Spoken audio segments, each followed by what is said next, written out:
kulan wanaagsan saaxiibayaal lamaantiin meel walba joogtaan soo dhawaada halkan waxaan idinku soo gudbin doonaa waqtiga soo aadan alaaba wararka dhacdooyinka Kenya oo aan inta badan ku eegno xaaladihii ugu dambeeyay ayaan eegi doonaa mar kale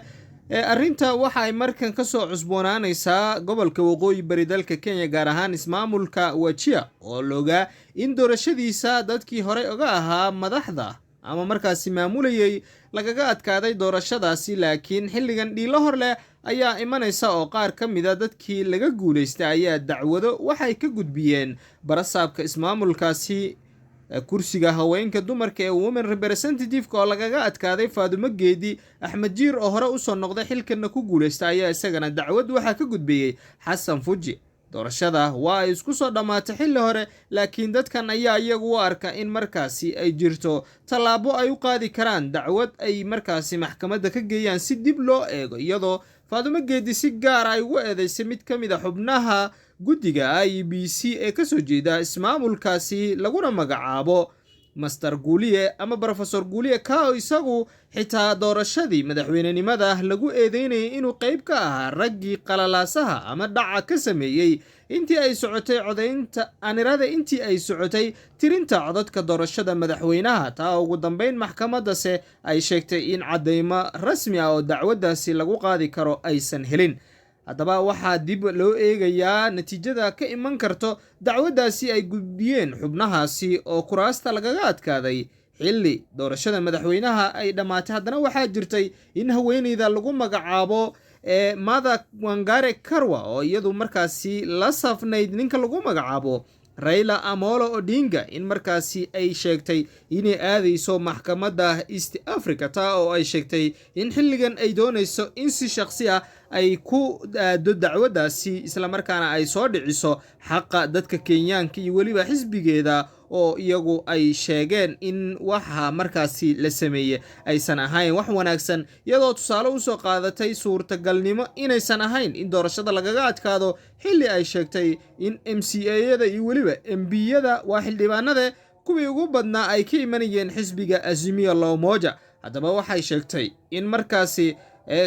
macalgada ama qaandada lagu kariyo dheriga in haddii la jabiyo ay micnaheedu ahayn in dherigii la kariyay laakiin ay sheegtay in mar kale daweeshii kululeyd ee markaasi lagu sheegay in xisbiga Azimio uu qabo ay sheegtay inay la aadeyso dhanka iyo East Africa. dhinaca kale waxaa jirta isla Wajeer in kursiga xildhibaannimo Eldas ee keenaan uu isaga markaasi ku guuleystay sida la sheegay laakiin xilligan dacwad laga gudbiyay Boray Caraalana uu shir jaraa'id ku qabtay Nairobi intii ay socotay maalmihii ugu dambeeyay tirinta iyo waliba shaacinta ku guuleysiga kursigaasi keenaan inuu ku guuleystay ayaa mar kale caqabad ku aadan dacwadaasi wajihi doono. soo dhawaada saaxiibayaal muuqaalka la sii wadaaga saaxiibadiina oo channelka subscribe saara alaba waxa stuudiyaha inagula sugan oo inta badan arrimaha Kenya aan ka wareysana si faahfaahin uu inaga siiyo Abdiraxmaan oo markaasi ah wariye ka howlgala dalka Kenya. Abdiraxmaan soo dhawo bal maxaa u dambeeyay maxaase ka soo cusboonaaday gobolka waqooyi bari gaar ahaan Wajeer? marka hore aad iyo aad ayaan u dhawahay gobolka ismaamulka Wajeer waxa ka dhacday arin foolxun. waxaa dacwad laga gudbiyay barasaabka ismaamulka Wajeer Axmed Jiir iyo sidoo kale ku-xigeenkiisa Axmed Cato. waxaa la sheegay in si sharci darro ah ay ugu guuleysteen kursigaasi waxaana gudbiyay ninkii la yiraahdo Xasan Fuji oo isaga u cadcadaa in uu ku guuleysto kursigaasi. sidoo kale waxaa dacwad gudbisay wakiilka haweenkii hore ee ismaamulka Wajeer Faadumo Geedi waxayna ka gudbisay naagta mise haween gabadha ku guuleysatay oo la yiraahdo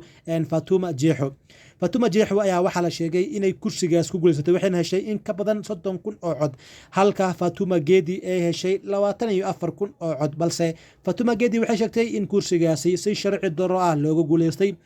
waxayna farta ku fiiqday Professor Guuliye kaas oo ay sheegtay in uu ku lug lahaa in iyada laga guuleysto. sidoo kale waxaan la soconaa in ninka la yiraahdo xildhibaanka Eldas isagana la sheegay in si sharci darro ah looga guuleystay. waxaa xasuustaa in Eldas ay ka dhacday qalalaaso waxaa xasuustaa in Eldas la gubay hoolkii ka socotay doorashada waxaana la sheegay ugu dambeyn in uu guuleystay Aadan Keenan balse ninka la yiraahdo Boray Caraale ayaa asaga sheegay in taasi ay ahayd mid ay ku qaldantay IEBC wuxuuna dacwad ka gudbiyey ninkaasi isagoo doonayo in dib loogu celiyo doorashada ceeldaas. waa hagaag waa mahadsan tahay adraxmaan faahfaahinta guud. xilli ceeldaas aan dib u xasuusiyo saaxiibada in xitaa xubnihii guddiga markaasi IEBC ka qeybgelayay doorashadaasi maamulkeeda xitaa uu ku waayey mid ka mid a xubintiisa oo lugta laga jaray sidaa xasuusanno nin dhalinyaro ayuu ahaa. balse doorashada maadaama ay soo dhowaatay ilaa waqtigan maxay xubnahan u sugayeen in ay dacwadda gudbiyaan? ilaa iyo hadda sida la sheegay waxay raadinayeen cadeymo. hadda cadaymihii way soo heleen. sidoo kale waxaa jirtaa sharci markii qofka uu ku guuleysto waa in la dhaariyo marka hore, kadib markii la dhaariyo ayaa uu qofka dacwadda gudbin karaa. sidoo kale hadda ayay u muuqataa in ay soo heleen cadeymaha. waxaan waraystay mid ka mid ah qareennada kasoo jeeda ismaamulka Wajeer. wuxuu ii sheegay in dacwadda la gudbiyey ay sal leedahay ay yihiin waxyaalo maxkamadda ay ku amri karto in dib loogu celiyo doorashada, balse taasi waa fikirkiisa oo wax anaga aaminsannahay ma ahan. sidoo kale waxaan ognahay in Wajeer ay tahay ismaamulka mise uu yahay mise ay tahay sida Soomaaliga saxda ah ismaamulka Wajeer waxay tahay goobaha aadka tartanka aadka uga socday. dhinaca balasaabka waxaa tartamayay ku dhowaad 7 qof. dhinaca wakiilka haweenka waxaa tartamayay ku dhowaad 10 gabar. sidoo kale dhinaca ceeldaas waxaan ognahay in ninka la yiraahdo Aadan Keenan uu kursigaasi ku fadhiyay in ka badan 15 sano, balse waxay u muuqatay in hadda uu way doono, balse IEBC ayaa ku dhawaaqday in uu yahay shaqsiga ku guuleystay kursigaasi. Boray Caraale ayaa ka xanaaqay. haddana waxaan sugi doonaa go'aanka ay qaadan doonto maxkamadda. marka ma Supreme Court-ka ayay aadi doonaan? may waxay dacwadda geeyeen High Court-ka haddii ay ku qarci waayaan waxay geen doonaan kootiniga mise maxkamadda racfaanka. taasi hadday ku qarci waayaan kadib ayay aadi doonaan Supreme Court-ka. waa hagaag waa mahadsantahay Cabdiraxmaan. saaxiibada dib inooga soo biire ayaan dib markaasi u wargelinaynaa oo inaga ka hadlayna barnaamijkeenana uu yahay in markaasi xubno ka mid a kuwii lagaga guuleystay kuraastii doorashadooda ka qabsoontay deegaanada gobolka waqooyi bari gaar ahaan ismaamulka Wajeer ayaa dacwad waxaa laga gudbiyey barasaabka maamulkaasi Axmed Jiir ku-xigeenkiisa haweenka kursigooda wamareebka gabadha ku guuleystay Faadumo Jeexi ayaana markan waxaa Faadumo Geedi hore kursigan ugu fadhisay ay la tiigsan doontaa dacwad karana qaabka doorashadaasi loo maray oo sheegtay in xubno ka mid a guddiga IEBC kuwooda Nairobi joogay laakiin ka hagayay doorashadaasi qadka telefoonka uu ka mid ahaa Professor Guuliye ayay ku eedeysay. waase la sugi doonaa waxaana la isla aaday High Court-ka maxkamadda sare iyadoona si gaar ah loo eegayo go'aanka ka soo bixi doona. qaybihii ugu dambeeyay ayaan isla soo garanay Adraxaan 1 iyo 2 haddaan kaa weydiiyo. Martha Wangari Karwa waxay aadaysaa maxkamadda East Africa oo markaasi ay u gudbinayso iyadoosan matalaynin xisbiga Azimio. si shakhsi ah ayay sheegtay in doorashadii madaxweynaha ay ahayd qaab markaasi qaldan in loo maray, tirinta iyo dhac toosa in loo geystay oo weliba xitaa maaha markaasi ay u soo qaadatay ama hadal ay u soo qaadatay ku aadan in Soomaalida macalgad ay isticmaashaa ama qaado in dheriga ku karis. dadka Kenyaankana waxay isticmaalaan bahal la yiraahdo muiko oo markaasi Soomaalida qaar inay fargan u garanayaan laga yaabaa oo soorta lagu kariya, balse waxay sheegtay in bahalka haddii uu jabo aysan ka dhignayn in karintii ama dherigii hawshiisa isku dhamaatay. sidoo kale waxay maad ka dhigtay hadalkii ay sheegeen qaar ka mid ah 7 xubnood ee maxkamadda Supreme Court-ka in howlaha ay Azimio wadeen inay tahay hawo kulul. hawadii kulul waxay dhahday waxaan la aadayaa East Africa, bal si kooban East Africa qaab cinkee ayay markaasi ula falgashaa? marka hore kama dhicin in dacwad ka socoto dalka Kenya la geeyo dhinacaas iyo court-ka East Africa. haddii ay Martha Karua halkaas geyso waxay noqon doontaa kiiskii ugu horeeyay oo madaxtinimo oo ka socda wadamada East Africa oo la geeyo maxkamadda East Africa, balse hadday ka dhabayso ay aado waxaa laga yaabaa in kiiskaasi dib loo dhageysto kadibna go'aan halis ah laga soo saaro. waxaa laga yaabaa in la yiraahdo dib ha lagu celiyo doorashada. waxaa laga yaabaa in la yiraahdo ninkaas si sax ayuu u guuleystay, laakiin aniga uma malaynayo in Martha Karua ay ka rumayn doonto bas ka dhabayn doonto laakiin warta inaysan ka dhaweyn doonin hawshaas inay fusho. laakiin haddii mar madaxweynihii dhaarintiisa ay ka harsan tahay wax ka yar 2 cisho oo markaas xitaa madaxweynaha Mareykanka hadda warbaahinta arkeenay in xubnihii ka qaybgeli lahaa ay sheegeen amaba la carabaabay uuna ka mid yahay markaasi xogayaha u fadhiyo dhanka Mareykanka dalka Kenya safaaradda xubnaha ka joogo dalal badan ayaa jiro oo markaasi geyn doona madaxweynaha dhaarsugaha laftiisa maanta wuxuu ka qaybgelaya kulan ka dhacay ismaamulka Meru oo dadka beerafalatada uu sheegay in isbuuca soo aadan qiimaha dhanka wax soo saarka iyo arrimahaasi uu ka saacidi doono hoosna u dhigi doono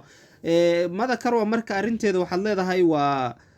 howl isku day ay ka sameynayso markaasi sanadka dambe u duur xulanayso sidii ay u heli lahayd taageero maadaama dad aad u tiro badan aysan natiijada ku qancin niyad wanaajin ama markaasi inay horumar ka samayso sidii loo jeclaan lahaa inay tahay qof ku adag mayalkeeda iyo go'aankeeda marka hore Martha Karua waa qareen wax soo baratay qareen diiwaan gashan waaye laakiin waxa xasuusnaa ninka yiraahdo Mike Sonko wuxuu tartamayay jagada balsaabnimo ee ismaamulka Mombasa high court-ka ayaa ka diiday isagoo sheegay in Mike Sonko uu u tartami karin jagadaasi wuxuu aaday